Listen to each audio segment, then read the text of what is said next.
नमस्कार, हिमाचल न्यूज में आपका बहुत बहुत स्वागत है। चलिए देखते हैं आज की 15 फटाफट बड़ी खबरों को। किसानों को धान की फसल का 32.37 करोड़ भुगतान। प्रदेश में बनाए गए धान खरीद केंद्रों में 10 अक्टूबर से 1 नवंबर तक किसानों के 15,865.22 MT धान की फसल की खरीद की गई है। प्रदेश में खाद्य आपूर्ति विभाग द्वारा बनाए गए केंद्रों में धान और रागी की फसल खरीद की जा रही है। प्रदेश के किसानों को धान की फसल का अब तक किसानों को 32.37 करोड़ का भुगतान जारी किया गया है। टीम वर्क के सहयोग से डडूही पंचायत को मिले 3 पुरस्कार। स्वच्छ भारत मिशन ग्रामीण विकास विभाग हिमाचल प्रदेश सरकार के द्वारा चलाई गई योजना के तहत डडूही पंचायत को एक ब्लॉक स्तर पर स्वच्छता सर्वेक्षण में महर्षि की वाल्मीकि पुरस्कार मिला, जिसकी राशि 1 लाख रुपए है। बील बिलिंग में पैराग्लाइडिंग प्री वर्ल्ड कप पदक के लिए आकाश मापेंगे पायलट। पैराग्लाइडिंग के लिए विश्व प्रसिद्ध कांगड़ा के बीच बिलिंग घाटी में आज से प्री पैराग्लाइडिंग वर्ल्ड कप शुरू हो जाएगा। 9 नवंबर तक चलने वाली प्रतियोगिता का शुभारंभ पर्यटन विभाग के चेयरमैन RS बाली करेंगे और मुख्य संसदीय सचिव किशोरी लाल विशेष रूप से उपस्थित होंगे। हिमाचल पथ परिवहन निगम की आय में 12% की वृद्धि। दीपावली पर की 2.72 करोड़ की कमाई। हिमाचल पथ परिवहन निगम ने अक्टूबर 2024 में 76.53 करोड़ रुपए की कमाई की, जो पिछले साल की तुलना में अधिक है। वित्त वर्ष 2024-25 के पहले 7 महीने में भी निगम की आय में 12% की वृद्धि हुई। दीपावली के दौरान भी निगम ने 2.72 करोड़ रुपए की कमाई की। आने वाले 3 दिनों में भी अच्छी कमाई की उम्मीद है। नवोदय विद्यालय में पंजीकरण की तिथि 9 नवंबर तक बढ़ी। PM जवाहर नवोदय विद्यालय पेखूबेला में आगामी सत्र 2025-26 की कक्षा 9वीं और +1 के लिए पंजीकरण चल रहे हैं। प्रधानाचार्य राज सिंह ने बताया, पंजीकरण की अंतिम तिथि 30 अक्टूबर को बढ़ाकर 9 नवंबर तक केवल ऑनलाइन माध्यम से हो गई है।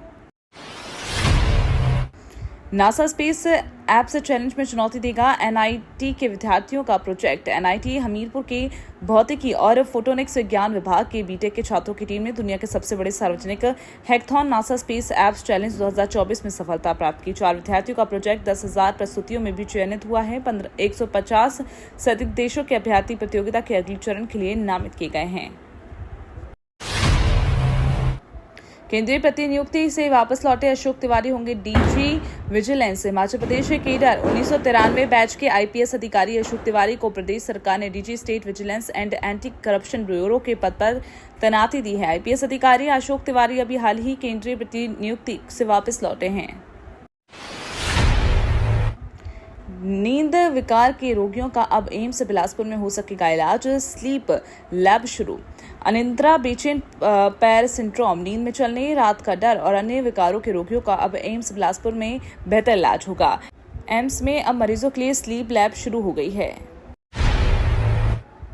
अक्टूबर में 123 सालों के दौरान तीसरी सबसे कम बारिश दर्ज। ताबो का न्यूनतम पारा माइनस में। प्रदेश सहित पूरे उत्तर पश्चिम हिमालयी क्षेत्र में बीते 1 महीने से अधिक समय से शुष्क मौसम बना है। अक्टूबर 2024 में 123 सालों में तीसरी सबसे कम बारिश दर्ज की गई। राज्य के कई जिलों में सामान्य से 100% कम बारिश दर्ज हुई।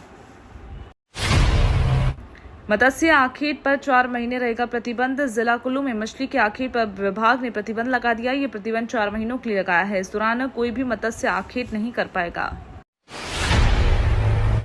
युवाओं को मिला दिवाली गिफ्ट। हिमाचल प्रदेश सरकार राज्य चयन आयोग ने जारी किया रिजल्ट। 18 नवंबर को होगा डॉक्यूमेंट वेरिफिकेशन। हिमाचल प्रदेश राज्य चयन आयोग ने दिवाली के दिन युवाओं को बड़ी खुशखबरी दी। आयोग ने 4 पदों के लिए लिखित परीक्षा के परिणाम घोषित किए। Lab assistant, assistant computer programmer, dispenser और मत्स्य अधिकारी के पदों के लिए उम्मीदवारों को शॉर्टलिस्ट किया। पेपर लीक के बाद भंग किए गए HPSSC की जगह अब HPRCA काम कर रहा है। दिवाली की रात प्रदेश में जली 7 गौशालाएं, मकान और 1 रसोई घर भी राख। प्रदेश में दिवाली की रात जगह जगह आग लगने से लाखों रुपए का नुकसान हुआ। बिलासपुर जिले की भराड़ी उपत तहसील के तहत लेहड़ी सरेल पंचायत के शमसाय गांव में आग लगने से 4 गौशालाएं जल गईं। इस घटना से 10 लाख रुपए से ज्यादा का नुकसान हुआ। भारत का पहला एनालॉग अंतरिक्ष मिशन लद्दाख के लेह से शुरू। भारतीय अंतरिक्ष अनुसंधान संगठन ने शुक्रवार को कहा कि उसका एनालॉग अंतरिक्ष मिशन लद्दाख के लेह में शुरू किया गया। अंतरिक्ष एजेंसी ने सोशल मीडिया मंच X पर एक पोस्ट में कहा, यह मिशन पृथ्वी से परे स्थित किसी बेस स्टेशन की चुनौतियों से निपटने के लिए अंतर्ग्रहीय निवास स्थल की तरह काम करेगा। बडगाम में आतंकी हमला, 2 प्रवासी मजदूरों को गोली मारकर किया जख्मी। जम्मू कश्मीर के बडगाम के मजहमा गांव में आतंकियों ने 2 गैर कश्मीरी लोगों को गोली मार दी। दोनों घायलों को अस्पताल में भर्ती कराया गया। वो यूपी के रहने वाले हैं और जल जीवन परियोजना में काम करते हैं।